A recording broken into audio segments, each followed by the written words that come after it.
Welcome to another edition of Anthony T's Horror and Wrestling Show. I am Anthony T. In this edition, this is part 2 of the best of 2021. I know I've been a little late with this episode, but it's here.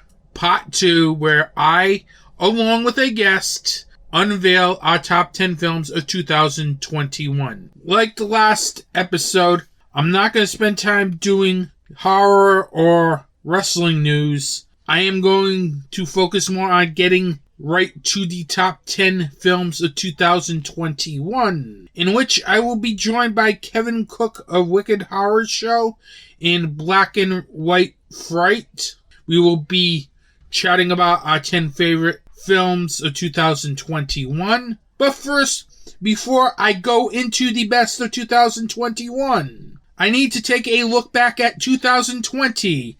At my top 10 list for 2020, I started off at number 10 with Blood Machines. Number 9, the Monster Squad documentary Wolfman's Got Nods. Number 8, Host. Number 7, Swallow. Number 6 was the horror anthology The Mortuary Collection. Number 5 was the documentary Scream Queen, My Nightmare on Elm Street. My number 4 was The Deeper You Dig. Number 3 was The Invisible Man. Number 2 was Color Out of Space.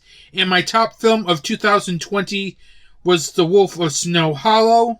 Now, when I come back, I will be joined by Kevin Crook as we talk about the top 10 films of 2021. Besides Anthony T's Horror Show, you can also listen to these other fine podcasts on the Doc Discussions Network. Doc Discussions, hosted by Philip Perrone and Michael Darwin. You Know Nothing, Jon Snow, a Game of Thrones podcast. Bullets, Brothels, and Bots, a Westworld podcast. Halloween Boutique, Psychotronic Reviews. And Searching for American Gods. You can find Doc Discussions on the web at www.docdiscussions.com. And Doc Discussions is also available on iTunes, Stitcher, Google Play, and Spotify. Welcome back to Anthony T's Horror and Wrestling Show. I am here with Kevin Crook of Wicked Horror Show, which can be found on the Dorkening Podcast Network. And he's here today with me to talk about the 10 best films of 2021. How you doing today, Kevin? I'm doing great. Thanks for having me. It's this list was way harder to make than I thought it was going to be. Like, there's all these things that I wanted to add, and then I'm like, like the placement and stuff. It'll be fun. It made me like go back and look at some movies that I forgot came out in 2021. Yeah, I'm always the one that just keeps a list every year. Mm-hmm. I'll have one of those lists on Letterboxd, keeping a track of what I watch, which films will be in the right places. Yeah. Then at the end of the year, go back, relooks. Then maybe this film should be higher, this film should be lower. Mm-hmm. Yeah. With me, it was I usually would remember more, but with everything the way it is, I watch everything from home for the most part. 2 of the movies that are on my list are actually movies I saw in the theater. I thought it was 1, but now I think about it, it was 2. But at the same time, I wanted to see more of them in the theater. I wish I could have, but thankfully for awesome streaming services like Shudder and even Netflix, stuff like that, these things are a click away a lot of times, Yeah, there's 10 million streaming services these days. Yep. And we're going to go broke. Yeah, probably. Yeah, everyone. I see it going that route. To be honest with you, I see it like eventually being like there's shows that one of the guys that's on Wicked Horror Show, 13th Wolfman, he's refusing to do the streaming thing, and I'm like, there's shows that are coming out that are only on streaming. Like the only way you can see it is on streaming. He's like, that's ridiculous. I'm like, that's where they're making their money right now. Look at Netflix. Yep. Only way you can see Army of the Dead. Yep. Yeah. There's a lot. I know Hulu has like their Hulu original stuff, and Now, even like things like Peacock, they have stuff that's only on Peacock, but Yeah. whatever. It is what it is. That's the way, sadly, it's going. Yep. And we talk about it a lot on Wicked Horror Show too. Like, we think that the physical media is on its way out, unfortunately, as well, because we're all fans of physical media. We think it's going to be more like a boutique thing eventually. Like, how like everyone, like all these guys are hunting down vinyl records. We think it's going to be like that. Not for a while, but I think that's the way it's going. Yeah, maybe in the next 10 years, 10, 20 years. Yeah, but it's good for collectors. We'll get some more limited stuff, and even independent filmmakers that, if they have a perk where you're getting a physical copy, I'm sure that'll be something people will jump on, Yep. Now, let's get on to our top 10 lists. Okay. I will let you start off since you're the guest. All right. So for me, and again, this was tough. Like, I really don't like the placement of this, but my number 10 is and I listed it as the series because I couldn't pick which one, but I have Fear Street is my number 10, and I don't like that it's number 10. I think it should be higher up, but then there's other ones I don't want to move. But I really enjoyed all three movies. I want to say the second one is probably my favorite, and I know a bunch of people that disagree with me. They think the third one is their favorite, or that is the best one. But whatever, they're all great. I think it's great that they did it, And I don't know, Fear Street. That's my number 10. I can tell you, all three Fear Street films are in my top 15 films. Oh, nice. Of 2021. Nice. Only one made the top 10. Oh yeah. We'll talk about that when we get to it. When we get there. My number 10 is a documentary called Clapboard Jungle. This was a great documentary. This is a documentary, if you want to get into filmmaking, you need to see this film. This isn't this Lloyd Kaufman make your own damn movie type of documentary. This documentary shows the struggles of indie filmmaker Justin McConnell as he tries to get financing for his various projects off the ground. Whether it's going to Cannes or to other film festivals in order to get his works made. It's a very good look at how it is for an independent film to get financing. And it features a lot of interviews, including Sid Haig, George A. Romero, Larry Cohen. It's very loaded with interviews.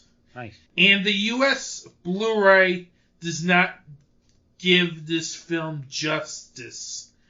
I highly recommend you go either seek out the Canadian edition Blu-ray, the Arrow version for Clapboard Jungle, or go on to the Arrow streaming service, as it's just loaded with interviews from tons of people. Romero, Barbara Crampton, I believe Tom Savini's also has an interview. Charles Band, Lloyd Kaufman, many others. This is a great film if you want to get into the film business. Nice. Sounds interesting, for sure. So the next one I have is a series. I felt really dumb because I didn't realize that the season was actually the fourth season. Me and one of my other friends saw it. It's on Shudder, and it's called Slasher. The season is called Flesh and Blood, and it's kind of like there's 3 seasons of Slasher on Netflix that are earlier seasons. I think they were on another network, and the 4th season is on Shudder as a Shudder original. It's a Canadian show, and it's kind of like an American Horror Story kind of thing where you see the same cast in all the other seasons, and it's just a different story. They're different characters every season. Have you seen Slasher, or have you checked it out? I've heard of it. I really enjoyed it. It was this season is about like a family that they all meet up at the family house, which is on like an island, and the father, who's like a billionaire, it's basically like you have to survive to get the inheritance kind of deal. So there's like and there's lots of really good gore in it, like really good gore, and it's just done really well. I liked it a lot. Now that you mention it, is that the one with David Cronenberg in it? I don't know. Possibly. I think so. Let me see. I can pull it up right here because I was just looking at it on IMDb. Yeah, there is some people in there that... Yeah, it's no, Dean McDermott is in it. He's been on a bunch of stuff that my wife watches. But yeah, I don't see his name here. But that being said, it is a very good show, and I recommend it. It kind of picks... It's better than what an American Horror Story has become. Mm-hmm. You know.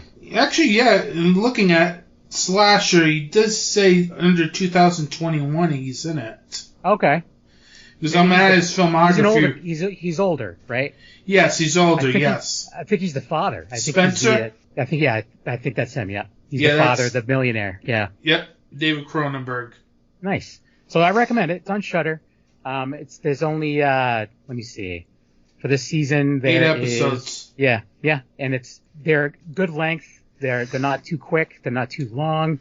You know, they get to the point, and it's really good acting. And I just really enjoyed it. And like I said, I felt like a dummy because I didn't realize that there was 3 other seasons before this. I thought this was the first season. And then 3 other seasons are on Netflix. So far, the first 3 seasons that are on Netflix, I don't think are as good as season 4. It seems like they're going for more, like they're able to get away with more on Shudder, obviously, as far as gore and violence. But I recommend it. So yeah, check it out. My number 9 film. Remember you talked about Fear Street? Yes. Yep. And you talked about how you like 1978? Yeah. That is my number 9 film. Nice. I liked this film out of all the 3 Fear Street films.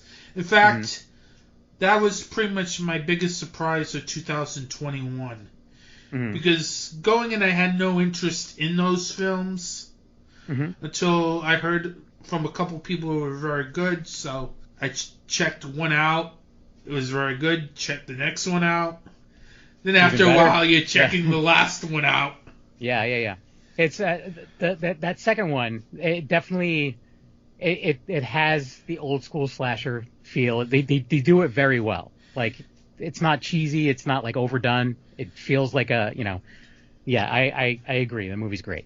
Yeah, I also like the fact that this film has some excellent kill scenes. The performances are very good, and the fact that this film really felt like an old school slasher film. Yeah. And one of the things I liked about the Fear Street series as a whole is every film felt different. Yeah. You had the new school slasher, you had the old school slasher, you had the supernatural film. Each film was different. That's why I think what made the 3 Fear Street films successful, in my opinion. Yeah, and I'm hoping that they do something more. Fingers crossed. Fingers crossed. Yeah. My number 8 is a Russian movie. It's on Shudder as well. That technically was released in Russia in 2020, but the American release was 2021, and hopefully that's okay. We're going by American release. Okay, good. And that is Super Deep. Have you seen Super Deep? No. Oh my God, it's very fun. It has a very much like The Thing feel to it. It's like these scientists that are going down into like underground in the Arctic, and they have to do these tests, and there's like issues, and legit the monster that's in this is made of people. So like there's a giant that's made of people, and the people are all screaming because it hurts. Like you're walking on them as feet. Like it's just done. It was done really well. I mean, it's not like the best. I mean, it's a good acted movie and stuff like that, but it's just visually, it's really fun, and I really enjoyed it. It's something I needed at that time, So yeah, it's on Shudder. Check it out. My number 8 film is What Happens When You Get the Director of a Japanese horror film called Suicide Club and Nicolas Cage starring in your film. You get a post-apocalyptic action film that is so way out there and so way intense. I'm talking about Prisoners of the Ghostland. Now, this film is what David Lynch would probably put out if he was doing one of these weird post-apocalyptic bank-robbing westerns with nuclear holocausts. This film has Sion Sono's trademark weirdness with Nicolas Cage bizarreness. And this was not the only time Nicolas Cage went Nicolas Cage this year. He also did that in Willy's Wonderland as well. But this is the better film of the two. Nice. I haven't seen it, actually. It's on Shudder. Oh, I know. It's one of those things that eventually I'll get to it. There's just too much on Shudder. Like, every time I go to watch something, I'm like, what's this? Oh, this is new. All right, I'm going to watch this. I don't know. Like, Shudder's too good. I watch it more than I watch Netflix, which is saying something. Yeah, this film is so out there. Nice. Now, like, compared to Mandy, would you say, like, it's better than Mandy? No, Mandy's better than that. Okay. At least Nicolas Cage is being serious for most of the film. Okay.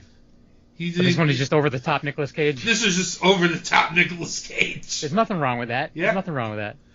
And it also stars Sophia Boutella from Kingsman and Bill Moseley as well. Oh, okay, yeah. I've seen pictures.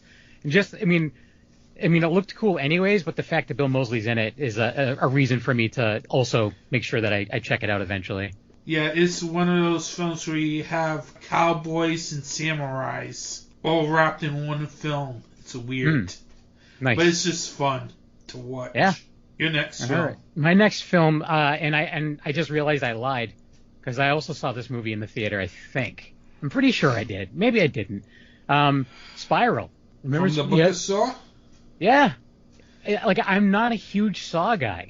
Like, I'm in general, I think they're fun and whatever. I really liked this one.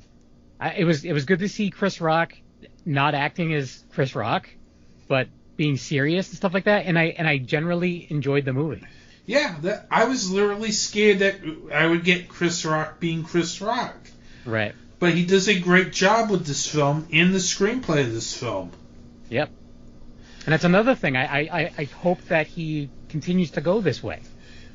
You know, like, not all the time, but, you know, just like Jordan Peele, like, he's very funny and, you know, talented as a comedic actor, but, like, he also makes some really original, like, cool horror. So I'm happy to see that there's some people taking some risks out there, you know? Yeah.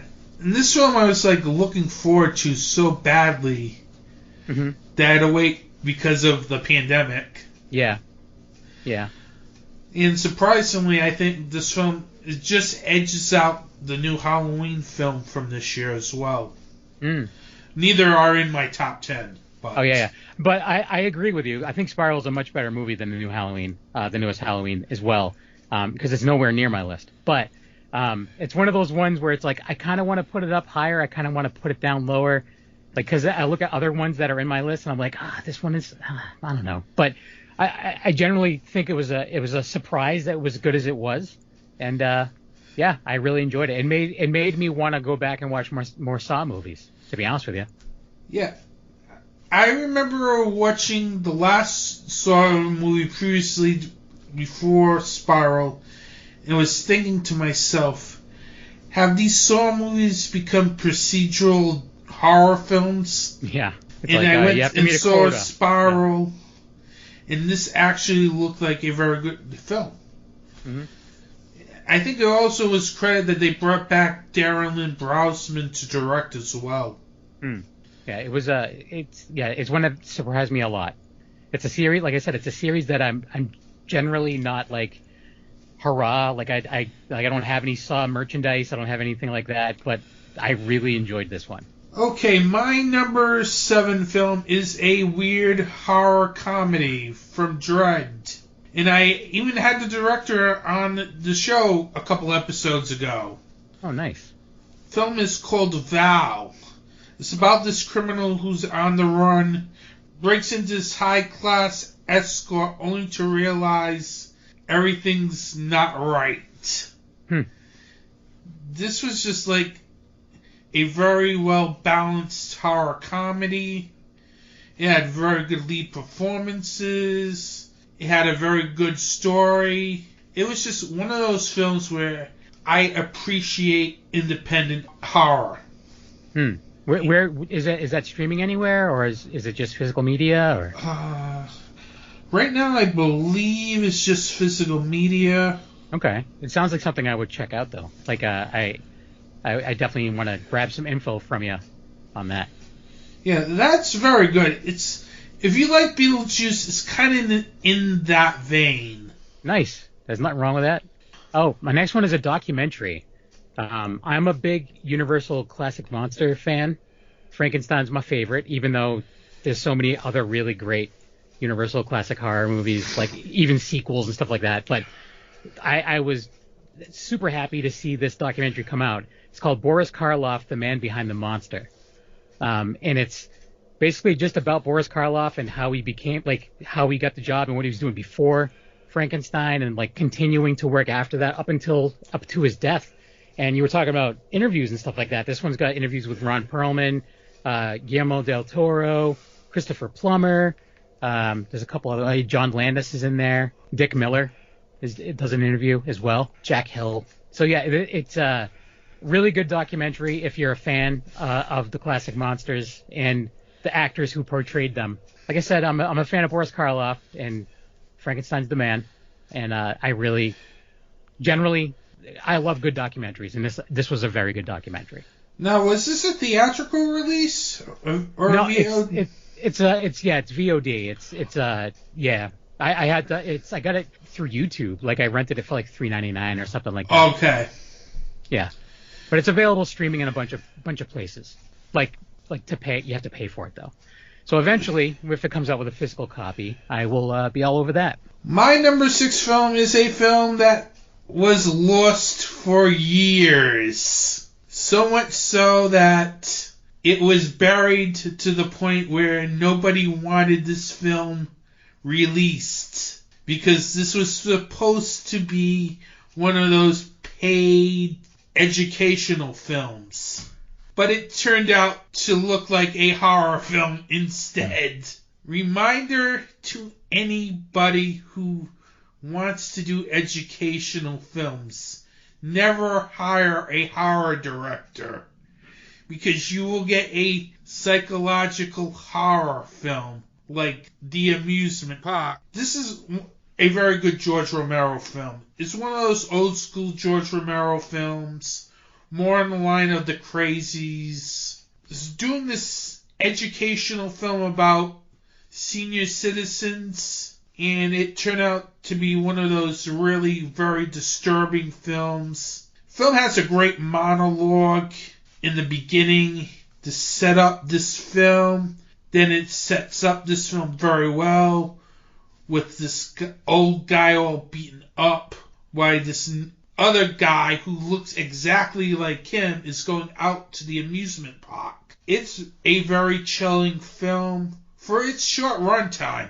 You can see why the people who paid for this educational film never wanted this film out in the open, because that's not what they wanted when they wanted an educational film about senior citizens. Yeah. The only people who got educated were the people who paid for that. And, they got educated that, maybe we should look into the director before we just hire them. He does go into the things about ageism, classism, but if you're going to direct an educational film, never hire George Romero. Mental note, yeah. I just cannot believe someone would do that. Yeah, well, they didn't know what they were doing, I'm sure. And instead, we get this nice gem that just sat there for about 30, 40 years. Yeah. And thankfully, it came out this year. It's on Shudder. It's on Shudder. This next one is also on Shudder. This movie came out in April. It's The Girl Who Got Away. It's more so a thriller. It does amp up at the end a bit, but it's a really good movie about this girl who, as a child, she was taken and, she was kidnapped and raised by this crazy woman along with these other girls, and she killed all these other girls, and she's the only girl who got away, and hence the title.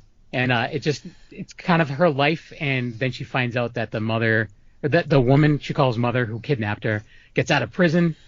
Or, no, she doesn't get out of prison, she escapes, and then it's just all hell breaks loose. It was done really well. It's a little under 2 hours long. Very, very well acted. There's people, like most of the people on the cast I've never heard of, but they were great. And then I went back and looked, and some of them have been in other bigger movies, but smaller parts. Like the guy who played the police officer, he's been in let me see. He was in the, what is it called? That new Peacemaker. He's in that show, The Peacemaker. With John Cena. He was in John Wick 2, stuff like that. But I think he's more smaller parts in those movies, and he was awesome in this. So it's always good to see some of these actors get, some really good roles. Unfortunately, this movie is not like on everyone's list and in everyone's eyeballs. It kind of just sits gathered amongst all of the other awesome that's on Shudder. But yeah, I really, really enjoyed it. Have you seen it? No. I liked it a lot. So I recommend it if you like thrillers. And here's the thing too. It keeps you guessing. You think something is going to happen. You think someone is who they are, and you're wrong. And then they did a very good job at that. Very good job confusing you. My number 5 film is Saint Maud.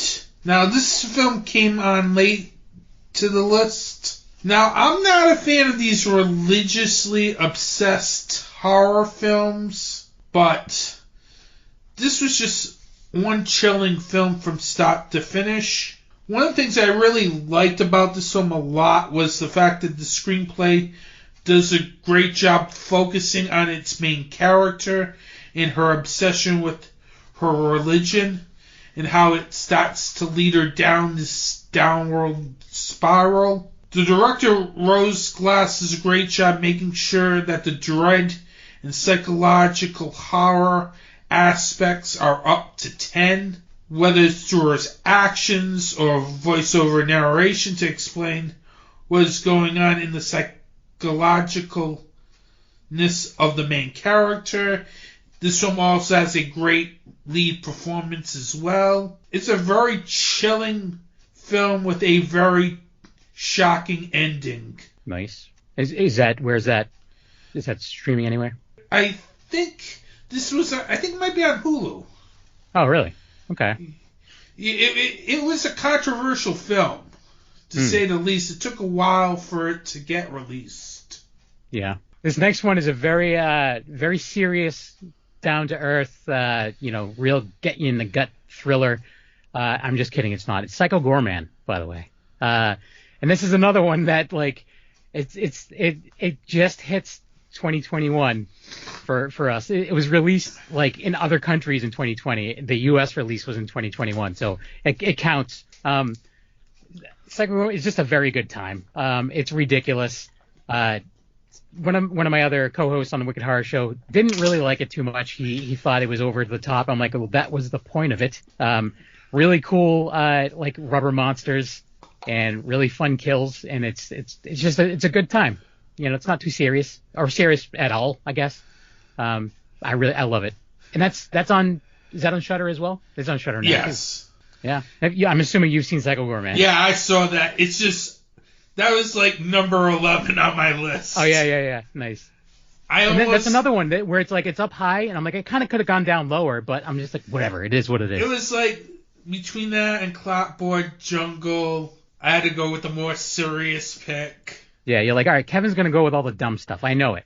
No, not that. It's just that literally, I know everybody's probably seen Psycho Goreman. Yeah. If they haven't, they're crazy. Anyone who's listening to this, I'm positive has seen it. If I'm wrong, I'm sorry. But if I'm wrong, you need to change that. You need to see it. Now, my number 4 is a film that slasher fans should be checking out. And I know some slasher fans, in fact, probably most of you don't like reading subtitles. I love subtitles. My number 4 film is The Last Matinee. Oh.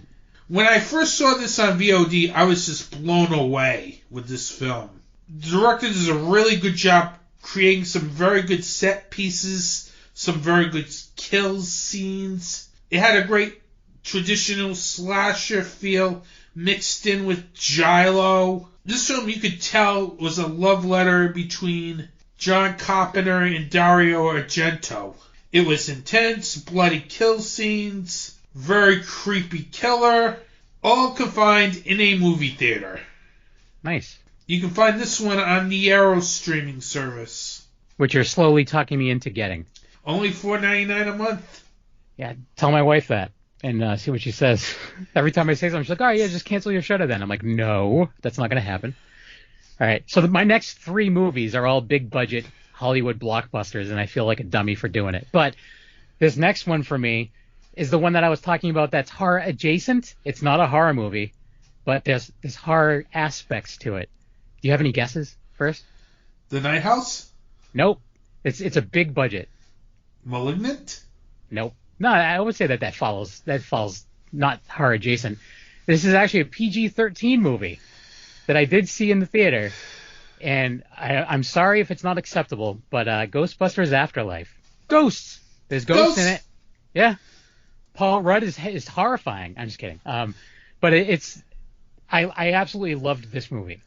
As a fan of the original, more so the original than even the sequel.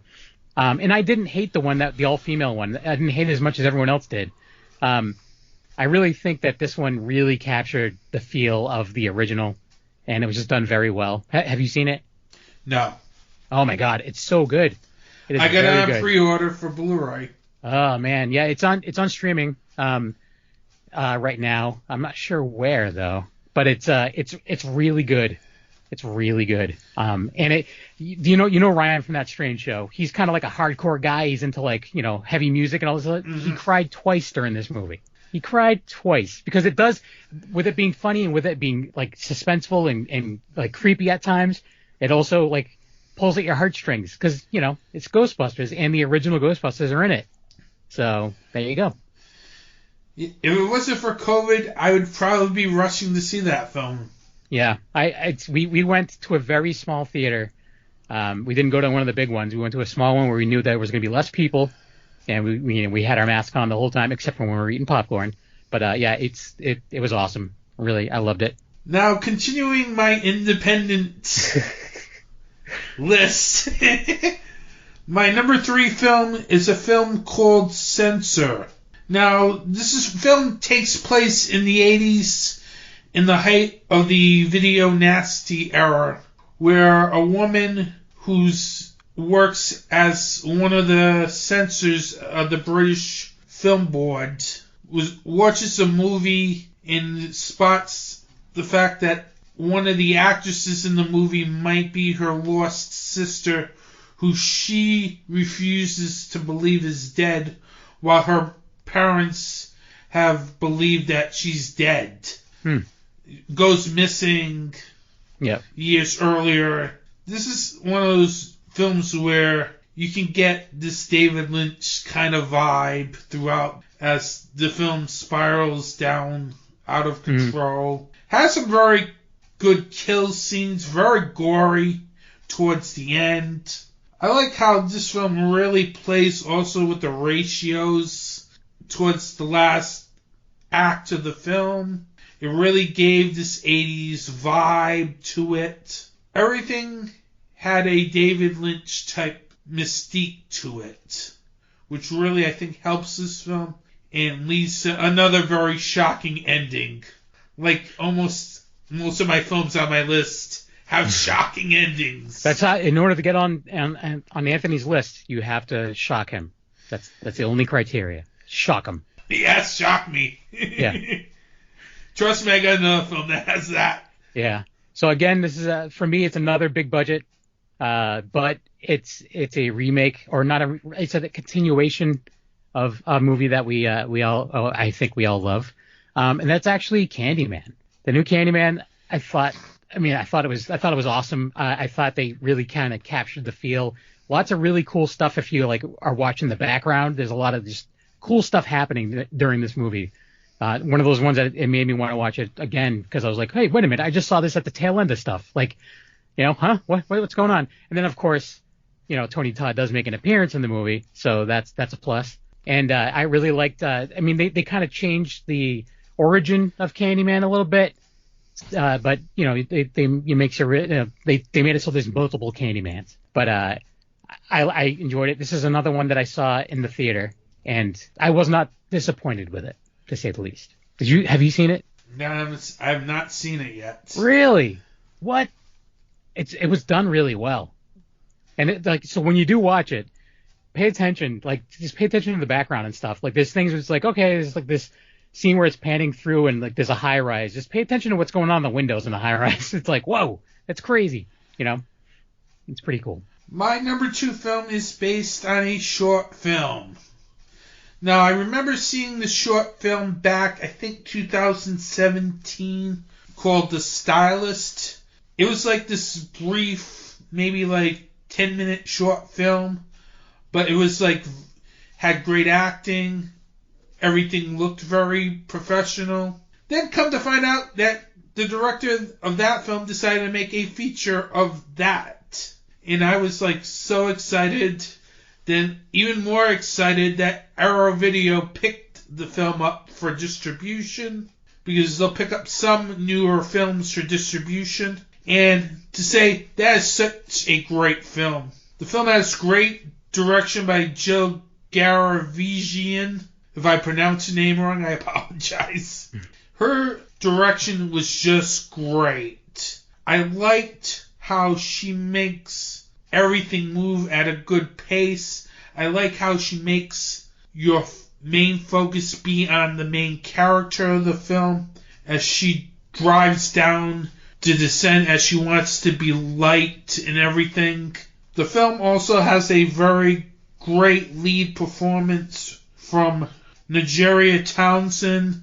Bree Grant's also in this film. And it's also another film that has a shocking ending. Go figure. It's just the last visual is just so horrifying. It's a very good film. It's a film that people really should check out. The Stylist is my number 2 film. Nice. So it's time for my number 1. Yes. So my number 1 is a movie that they were promoting before the pandemic started. Like, when I would go to the movie theater, there would be big standees and everything. And I actually think it would be kind of cool to track one of those down because they would have the wrong date on it, you know. And it was supposed to be released right when the pandemic was happening. The trailer looked so good and so intense, and they kept pushing it back. And that movie is Antlers, is my number 1. Just came out, like literally just came out, like right at the end of the year. It did not let me down at all.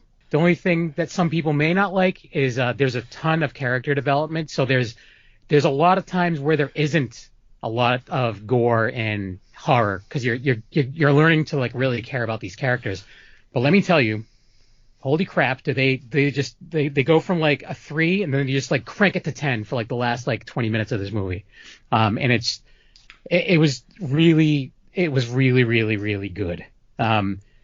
So yeah, Antlers, it's streaming on Prime right now, or I think multiple places you can rent it VOD. It's one of those movies that when they do a physical release, it's going to be on the shelf. This is one that I would definitely add to my collection. And it's also, I mean, it's got Kerry Russell's in it, and the guy that I like to call wrong-looking Matt Damon, Jesse Plemons. He looks like Matt Damon's weirder brother is in it. But it was really good. Have you seen Antlers, or did you know about Antlers? Did you know anything about it? I've heard about it, but I haven't seen it. It's really good. It's one of those other ones. I'm actually kind of happy. I thought we were going to have some of the same. We only had like one of the same movies, so that's pretty good. Yes, you know? That's pretty awesome. I can guarantee you we have only one film that's the same. My number 1 film earned this director the title of Master of Horror. You know, you have greats like John Carpenter, Tobe Hooper, Wes Craven. To be a master of horror, you have to do multiple genres. Now, this guy has done the slasher torture porn genre. He's done the supernatural genre. And now he's added the monster movie genre to his list. I'm talking about James Wan in his latest film, Malignant. This was a film where I first said, after I saw this film, this is a masterpiece. Everything was great. The visual effects were great. It has an excellent scene in the police station where it's just blood flying all over the place. It goes full Italian horror. James Wan also does a very good job making sure he balances all this action with all this drama. It's quite possibly James Wan's best film since Saw. And you've seen his body of work with the Conjuring films and the Insidious films. This film has to be his best film since Saw. It's just, it builds tension. It has great performances from Annabella Walls, Maddie Hassan. It's a great film. It's a film I would see again. And it also pays tribute to Shiloh, like The Last Matinee, so that's another plus. There you go. The big question is, was it shocking? No. Oh, come on. You know, it was no shocking ending. Oh, man. It was a big budget studio film. What do you expect? Well, that's, whatever. It is what it is. I don't want to see a sequel, but yeah, I can put James Wan with John Carpenter, Wes Craven, and Tobe Hooper now after Malignant, because he's mastered at least 3 of the horror genres. Because before Malignant, everybody knew him as pretty much that supernatural guy with the Conjuring and the Insidious films, even though they may forget that he did Saw. But at least this is a film in which it was just crazy. And it really shows the talent of James Wan when he's not doing the supernatural stuff. Nice. So that's our top 10s. Is there any, just real quick, I don't know if you mind me asking, but is there any movies coming out this year that you're excited for? Terrified 2, hopefully. Well, yes, yeah, hopefully. That's a big one. There's a bunch that are in production right now, like Dark Circles. I'm excited about. There's another one, Wolf Hollow, that just hit their goal on Indiegogo. They just raised $30,000 in a couple weeks, which is awesome. And it's a werewolf movie, which is even cooler. The Bomb Pot 2 from Scream Team are releasing. Oh. It's another one I'm looking forward to. You were talking before about a movie that you saw a short film of and they made a feature of. There's a director that we met, I don't even know how many years ago this was, up in Buffalo at Buffalo Dreams Fantastic Film Festival. He did a short film called Slapface, and it was awesome. His name is Jeremiah Kipp. He's the director. Oh, I know him. He directed a great film a couple years ago called Teresa and Allison. Oh, really? So they're making a feature out of Slapface. It's actually already been made. It comes out in February, and it's coming to Shudder. Yeah, I think I might have heard of that. May have came across that. I'm super excited and happy for him. He's a very nice guy. Very nice guy. We didn't, at the end of the day, we all went to one restaurant and whatever. And that film festival is a good time. It's Greg Lamperson who did Buffalo Dreams. Yeah, Buffalo Dreams. He did Slime City and Slime City Massacre. He made those movies. Yes. He's the one who runs it. So you get to hang out with all these cool filmmakers and whatever. So yeah, Slapface is one that I'm definitely looking forward to. That's coming out soon. I'm hoping for a good year for horror. Yeah. Actually, I'm also looking forward to the new Scream film whenever I get the chance to. Really? I don't really have much interest. I'm hearing good things about it. I'm hearing mixed things. So that's funny. Angel from That Strange Show, he's just it was all right. He's like, it's what you're expecting. He's like, they did a good job doing what you expected. I'm like, okay. Good. But yeah. Probably also Doctor Strange 2. Don't forget that one. The Multiverse of Madness. That looks like it's going to be borderline horror. I'm really out of the loop when it comes to the Marvel movies. I'm totally out of the loop. I was all about them when we could go to movie theaters. Because those are movies that I want to see in a theater. That's an experience, And it's I have a projector in here, and I have 100-inch screen. But that's not the same as being in a movie that the chairs vibrate. It's not the same. I know the feeling. Yeah. I've been wanting to get back to the movie theaters. That theater that I'm talking about in my area, I haven't been to since the pandemic, and it's because I know it's going to be a mess. I know it's not going to be safe because of where it is and the people that go there. But yeah, I don't know. It is what it is, right? Someday, hopefully, we can go back to normal. Hopefully soon. Yeah, hopefully. Now, where can they find you, Kevin? Well, Tuesday nights, I'm one of the hosts of the Wicked Horror Show. We broadcast live with video on Facebook and YouTube at Wicked Horror Show on both of those platforms. And we have guests every week for most of the weeks. We'll have anyone from like first-time filmmakers up to horror legends. We've had Kane Hodder's been on the show. Sid Haig was on the show. We've had Barbara Crampton on more than once. Dee Wallace. But then like the one that we had just yesterday is his very first movie, and it's streaming for free on Prime. You know, it's called Flesh, and it's just the first movie the first feature he's ever done. He's 23 years old, and it was we like talking to those guys too because they're the up and comers. They're the ones that are going to be making what we love down the road. But it's an hour-long show, open chat room. People can ask questions, and then 2 weeks later, the audio for that goes up on the audio side. So if you're more of an audio podcast listener, you can go to Wicked Horror Show, and it's there. I'm also part of a show called Black and White Fright, where we strictly talk about black and white classic horror movies. And we do that every 2 weeks. But it's a really fun show as well. And that's it. Well, Kevin, I want to thank you for coming on to the podcast again. Yeah, man, thank you. Thanks for asking me. Makes me feel special. Well, very nice chatting with you, and have a good day. Yeah, you too. Every day there's a family struggling with hospital bills to care for their sick child who is fighting an illness. There's a woman who is fighting breast cancer and is having trouble making ends meet while paying for their treatment. And there are burn victims that are going through treatments to heal their deep wounds. There is a charity in the horror community that helps these people. Scares That Care is an organization that helps families deal with the bills for their child. They help women get the treatment they need to fight breast cancer, and they help people who are dealing with severe burns get the help they need to heal. Scares That Care is a 100% volunteer organization and 501c3 nonprofit charity that is dedicated to helping these people in fighting real monsters. To find out more information or to donate to Scares That Care, you can go to www.scaresthatcare.org. Every donation helps Scares That Care fight real monsters. You'll find Anthony T's horror and wrestling show on these social media platforms.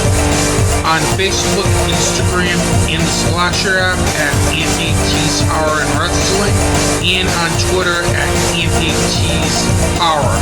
You'll find new episodes on DarkDiscussions.com, major podcast providers, and YouTube.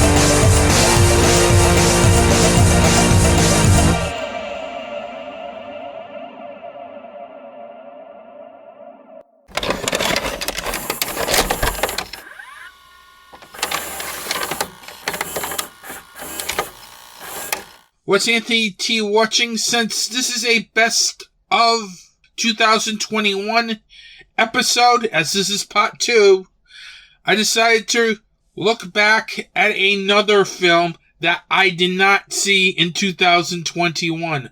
And I'm talking about a film that was mentioned on Kevin Crook's top 10 list of 2021. I'm talking about Ghostbusters Afterlife, which recently hit Blu-ray. But I saw this film over a friend's house not even 24 hours after I recorded the best of 2021 list. Now, Ghostbusters was a film that I grew up in the 80s watching, liked both those films, and been waiting for like a true sequel to the original 2 films.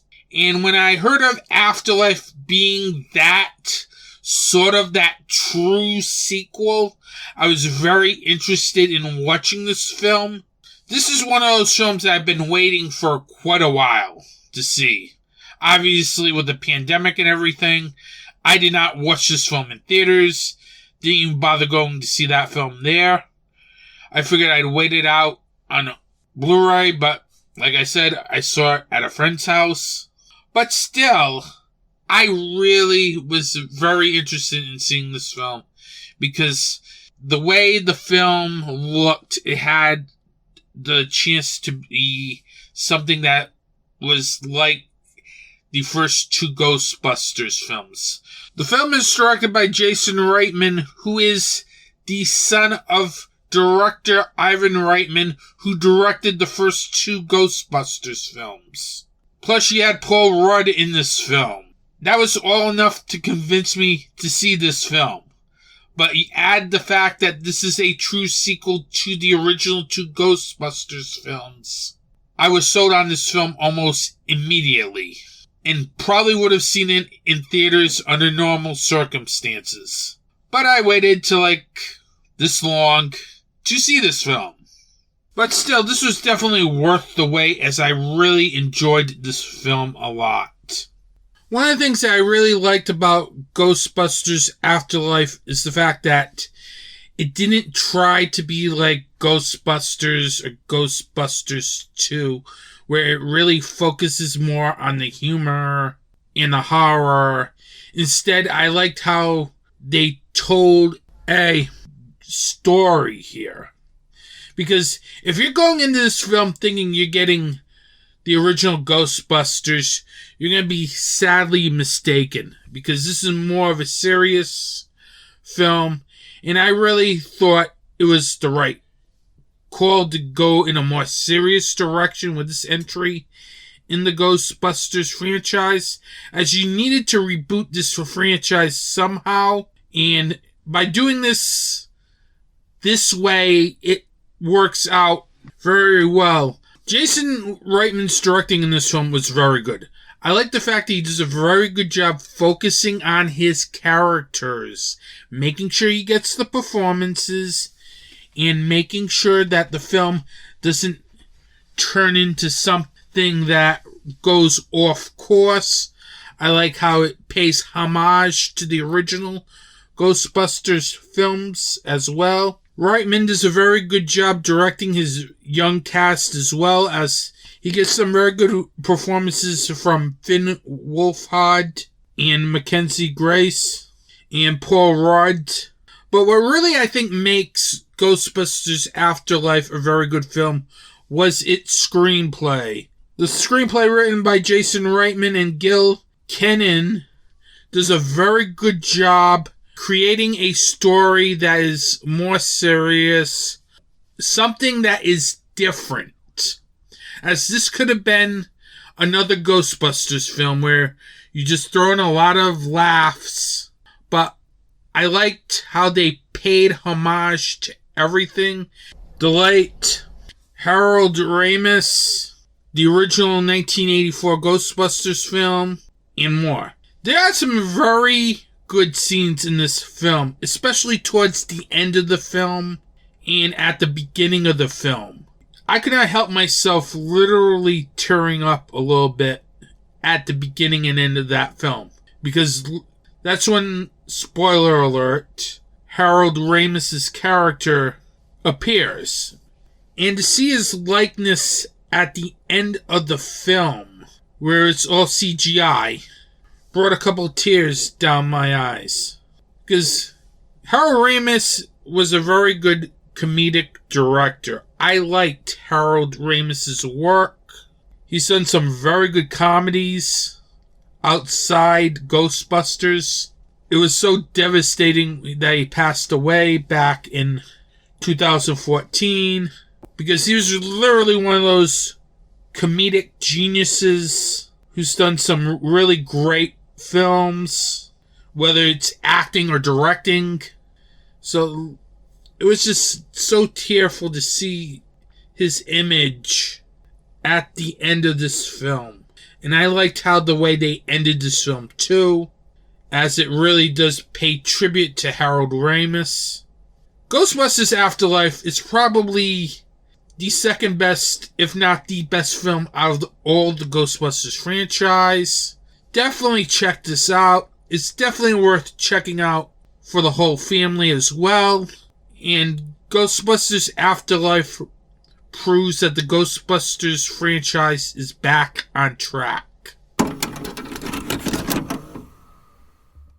Now, next episode of Anthony T's Horror and Wrestling Show, I am going to let you choose what film I review and what's Anthony T watching. But there's a catch. I put down 15 titles from 4 of the major boutique labels: Arrow Video, Severin Films, Scream Factory, and VS. I will do a video where I will use a number generator or something like that along the lines where I assign a film that I haven't seen a number. And if that number comes up, that's the film that will be put on the site to vote on. So there'll be like 4 films to vote on. So there'll be an Arrow Video title up there, a Severin Films title up there, Scream Factory title up there, VS title up there. 4 titles. I will do like 4 random number generators to come up with the 4 titles. Then after the video, I will put it up on Anthony T's Horror and Wrestling's official Facebook and official Twitter pages. And we'll see which one wins. The video will be up a couple of days after the podcast drops on YouTube. Then afterwards, I will put the video up on YouTube, Anthony T's Horror and Wrestling official Facebook, and possibly Twitter as well, if I can. Then I create the polls. Once those videos are up, I create the polls. You'll have 1 week to vote on them. Whatever gets the most votes is the one I review on the next episode of Anthony T's Horror and Wrestling Show. With that, I want to thank you for listening to this podcast. Have a good day. Support indie wrestling and support indie horror.